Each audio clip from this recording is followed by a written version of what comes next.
Bismillahirrahmanirrahim. Rabbi shrah li sadri wa yassir li amri wahlul 'uqdatam min lisani yafqahul qawli. Alhamdulillah, sama-sama kita panjatkan puji syukur kita kehadiran Allah Subhanahu wa taala yang mana berkat limpahan rahmat, nikmat, taufik serta karunia-Nya juala sehingga pada pagi hari ini kita bisa dipertemukan dalam suatu agenda pertemuan kelompok bulanan dan sekali ini kita melakukan FDS. Selanjutnya, salawat berangkaikan salam senantiasa kita haturkan kepada arwah junjungan alam Nabiullah Nabi Muhammad SAW dengan ucapan Allahumma shalli ala Sayyidina Muhammad wa ala ali Sayyidina Muhammad. Apa kabarnya semua ibu-ibu? Baik. Alhamdulillah kalau baik-baik saja Bu ya. Karena meskipun kita masih di suasana pandemi ini, kita tetap upayakan bisa tetap sehat dan baik gitu dengan tetap menjaga 3M. Apa itu Bu? Memakai masker, mencuci tangan, menjaga jarak. Oke. Nah ibu-ibu, hari ini kita akan pertemuan kita pada hari ini akan membahas mengenai stunting. Pernah dengar kata-kata stunting? Pernah. Iya. Di TV, mungkin di pengumuman, atau mungkin di posyandu. Nah, stunting ini merupakan suatu penyakit, Bu ya. Stunting ini bukan penyakit yang jangan dianggap remeh, karena stunting itu pengertiannya ialah suatu keadaan anak yang mana berat dan tinggi badannya itu kurang dari yang seharusnya, dari anak yang seusianya. Nih seperti ini. Ini contoh anak stunting nih. Ini tinggi, ini pendek dan kurus, kecil jadinya. Tetapi tidak semua anak yang pendek dan kurus itu stunting. Tetapi rata-rata ciri-cirinya itu seperti itu.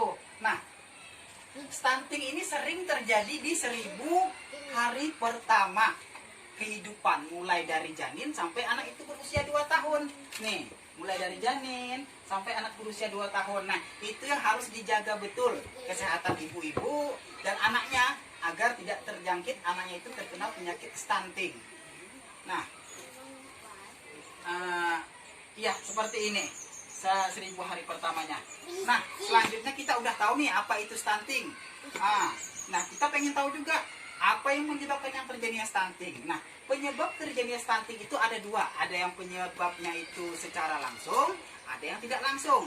Secara langsung itu contohnya kurangnya asupan gizi dari ibu hamil ini sampai anak usia 2 tahun. Nah, itu penyebab secara langsung. Penyebab tidak langsung itu seperti kurangnya rangsangan dari orang tua terhadap anaknya. Nah, akan kita kupas satu persatu Bu ya penyebabnya. Nah, penyebab yang pertama ialah yang saya bilang tadi ialah yang secara langsung kurangnya gizi. Nah, ibu hamil itu perhatikan ini. Di dalam isi piringku, ibu hamil itu harus ada lauk pauk, harus ada buah-buahan, harus ada sayuran, harus ada makanan pokok. Makanan pokok beras, kalau kita lauk pauk mungkin bisa ikan, protein nabati, telur, hewani, selanjutnya buah-buahan, bisa buah yang mungkin kita agak sedikit jeruk, agak mudah kita temuin. Selanjutnya sayuran. Nah, itu harus juga ada tuh dalam satu kali makan ibu hamil. Bukan cuma ibu hamil ya, setelah melahirkan gitu juga. Karena kalau ibu hamil, anaknya dalam perut ikut makan. Kalau dia udah melahirkan, anaknya ikut menyusu sama dia selama usia 0 sampai 6 bulan. Nah, selanjutnya kurangnya imunisasi. Nah, anak yang udah kita lahir, kita bawa imunisasi. Paling kita nanti tahu perkembangan anak kita itu macam mana. Khawatirnya nanti terjangkit stunting. Usianya kawannya udah tinggi badannya, dia masih pendek aja gitu. Nah, khawatirnya gitu. Jadi kita bawa anak itu imunisasi supaya kita bisa kontrol. Selanjutnya, tidak mencuci tangan. Ini juga menyebabkan faktor penyebab stunting. Tidak mencuci tangan Bu ya. Karena kuman itu, banyaknya kuman itu melekat ke kita, penyakit itu melalui tangan. Karena tangan ini masuk ke mulut, melakukan banyak hal. Nah, jadi mencuci tangan, pakai air mengalir dan menggunakan sabun. Selanjutnya, jangan BAB sembarangan. Kalau BAB sembarangan penyebabnya juga tuh stunting. Karena kalau kita buang air sembarangan, lingkungan menjadi kotor dan anak kita mudah terserang penyakit. Selanjutnya, tidak melakukan stimulasi. Nah, stimulasi ini adalah penyebab stunting yang tidak langsung. Kalau misalnya yang tadi yang langsung, ini yang tidak langsung. Nah, stimulasi contoh tidak melakukan stimulasi ini ialah kadang orang tua tuh seperti ketika anaknya kecil, kadang diajarkannya perbendaharaan kata yang macam anak-anak itu juga makan lepas itu berak mungkin sehingga anak itu taunya umur 6 tahun 7 tahun itu aja bahasanya. Seharusnya kita luruskan, jangan bahasa yang seperti itu kita gunakan. Nah, termasuk stimulasi juga Bu ya. Nah, stimulasi yang lain ialah bisa dengan membawa anak itu jalan-jalan. Nah, selanjutnya bisa dengan anak itu kita ajak kalau siang mencuci beras atau memotong sayuran tanpa menggunakan pisau. Nah, itu termasuk stimulasi. Nah, bisa juga tuh mencegah terjadinya stunting. Selanjutnya, tidak ke posyandu. Tidak ke posyandu juga merupakan faktor terjadinya stunting. Nah, kan kita udah tahu nih apa itu penyebab stunting. Tentu kita pengen tahu juga dampak stunting itu seperti apa sih? Atau stunting itu hanya penyakit yang sepele? Nah, tentu yang stunting ini harus kita tahu ya. Nah, dampak stunting itu ialah pertumbuhan anak akan terlambat. Itu udah kita tahu nih. Pendek tadi. Berat badannya kurus. Selanjutnya, daya tangkap anak itu kurang maksimal.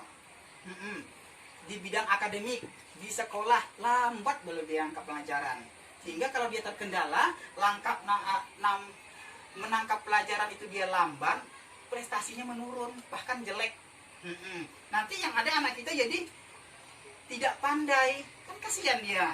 Nah, lepas itu anak itu kalau dia udah tidak pandai, nanti tamat sekolah bingung juga mau kerjanya gimana, karena sekarang ini sumber daya manusia itu kan dilihat dari SDM-nya itu, kepandaiannya itu, IQ-nya itu dilihat orang.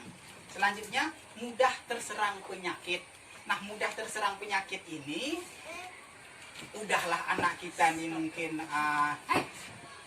pemikirannya lambat, nangkap pelajaran lambat, dan sering pula terkena penyakit. Kan kasihan nanti di hari tuanya nanti gimana.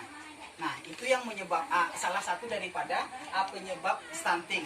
Nah, oleh karena itu diharapkan kepada ibu-ibu setelah mengetahui pemaparan mengenai stunting tadi, paham gimana stunting itu dan bagaimana pencegahannya dan apa saja dampaknya. Diharapkan ibu bisa mencegah stunting terutama di kehidupan ibu sendiri gitu untuk anak-anaknya. Terkait untuk penjelasan saya ini ada yang mau ditanyakan Bu? Iya. Tak ada Bu ya? Kalau memang tidak ada, pertemuan kita pada hari ini kita sudahi dulu. Saya selaku pendamping mohon maaf apabila ada kekurangan. Wassalamualaikum warahmatullahi wabarakatuh. Waalaikumsalam warahmatullahi wabarakatuh.